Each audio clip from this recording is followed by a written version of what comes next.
पुणे, एक शहर जिसका इतिहास जितना शानदार है उतना ही खौफनाक। और उस इतिहास में एक रात ऐसी है जो कहते हैं कभी खत्म ही नहीं हुई। चलिए पर्दा उठाते हैं शनिवार वाड़ा के उस खूनी सच से। काका मला वाचवा यानी चाचा मुझे बचाओ। सोच कर देखिए, एक ऐसी चीख जो सदियों से पुणे के शनिवार वाड़ा की दीवारों में कैद है। ये सिर्फ कुछ शब्द नहीं है, ये एक ऐसी दर्द भरी पुकार है जो आज तक खामोश नहीं हो पाई। तो चलिए हमारे साथ चलते हैं उस अंधेरी रात में और जानते हैं पुणे के उस सबसे गहरे, सबसे काले राज को। एक ऐसा राज जिसे सुनकर कहते हैं लोगों की रूह तक कांप जाती है। पुणे शहर दिन के वक्त बिल्कुल जिंदा, लोगों से भरा हुआ, चहल पहल, एक अलग ही एनर्जी होती है इस शहर में। लेकिन जैसे ही सूरज ढलता है इस शहर का एक कोना बिल्कुल बदल जाता है। और फिर जैसे ही घड़ी में रात के 12 बजते हैं सब कुछ अचानक से शांत हो जाता है। वो दिन का शोर, वो चहल पहल, सब एक अजीब से अनकहे डर में बदल जाता है। एक खास जगह है वहां जहां हवा में अचानक एक ऐसी ठंडक घुल जाती है जो मौसम की नहीं होती। ये वो सर्दी है जो सीधा हड्डियों तक चुभती है। और वो जगह है शनिवार वाड़ा। शनिवार वाड़ा ये सिर्फ पत्थरों का किला नहीं है, ये गवाह है एक भयंकर धोखे का, एक बेरहम हत्या का। कहा जाता है कि यहाँ आज भी 18 साल के एक नौजवान पेशवा नारायण राव की आत्मा भटकती है, जिसे उसी के चाचा रघुनाथ राव ने मरवा दिया था। बड़ी ही दर्दनाक कहानी है। अपनी जान बचाने के लिए नारायण राव अपने चाचा की तरफ ही भागे थे, चिल्लाते हुए, काका मला वाचवा। उन्हें क्या पता था कि जिसे वो अपना रक्षक समझ रहे हैं वही उनका कातिल है। अब देखिए, इतिहास की किताबों में दर्ज ये कहानी कई लोगों के लिए तो बस एक लेजेंड है, एक कहावत। और हमारी कहानी भी ऐसी ही एक लेजेंड से जुड़ी है।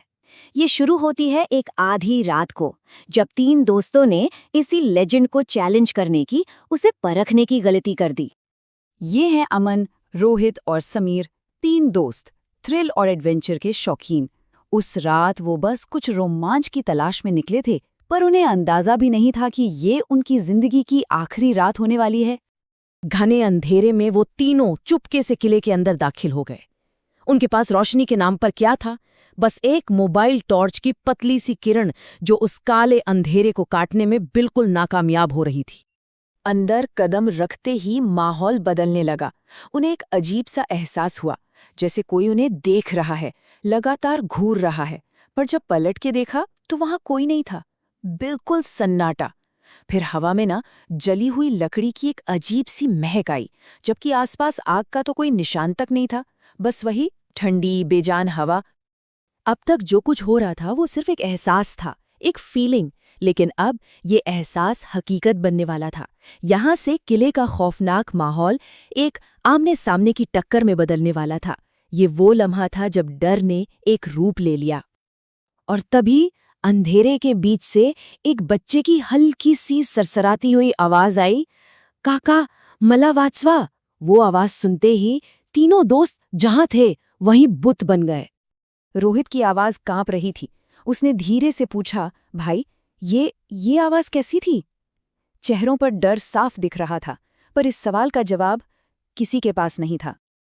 अमन ने थोड़ी हिम्मत जुटाई और अपने मोबाइल की टॉर्च आगे की तरफ की, और उस रोशनी में जो मंजर सामने आया उसने उनके होश उड़ा दिए। एक छोटा सा साया, सफेद धुंध जैसा, जमीन पर जैसे रेंगता हुआ उन्हीं की तरफ बढ़ रहा था।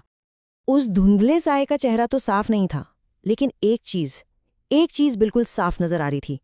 उसके दोनों हाथ जो पूरी तरह से खून में लाल थे। वो साया अचानक रुक गया। धीरे से उसने अपना सर ऊपर उठाया और फिर वही आवाज आई, काका मला वाचवा। लेकिन इस बार ये कोई फुसफुसाहट नहीं थी, ये एक ऐसी दिल दहला देने वाली चीख थी जो उस पूरे किले में गूंज उठी।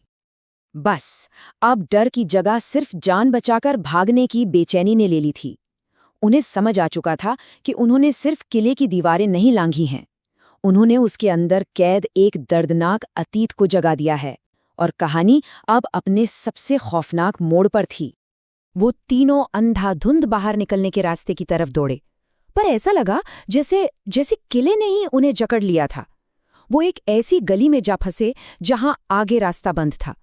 और सबसे अजीब बात, उन्हें एहसास हुआ कि जिस रास्ते से वो अंदर आए थे वो रास्ता अब वहां था ही नहीं।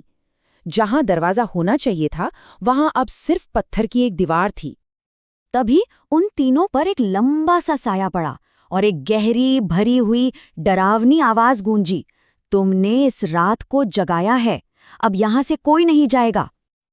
और ठीक उसी पल उनकी टॉर्च बुझ गई, अंधेरा छा गया, सिर्फ 3 चीखें एक साथ गूंजी और फिर मौत जैसी खामोशी। उस रात किले की दीवारों ने एक और राज अपने अंदर दफना लिया, लेकिन अगली सुबह जब हुई तो उन दीवारों के बाहर एक ऐसी चेतावनी मिली जिसने सबको हिला कर रख दिया।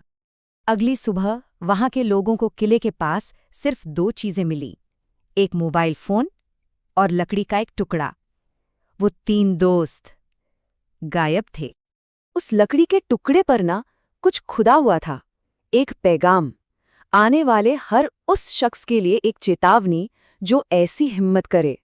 शनिवार वाड़ा से मत खेलना, नारायण राव आज भी इंसाफ ढूंढ रहा है। तो ये कहानी हमें वहीं ले आती है जहां से हमने शुरू किया था। हर रात जब अंधेरा गहराता है, शनिवार वाड़ा फिर से उसी सन्नाटे में डूब जाता है, और उस सन्नाटे को तोड़ती है तो बस एक ही आवाज, एक अकेली दर्द भरी पुकार जो हवा में गूंजती रहती है, काका मला वाचवा।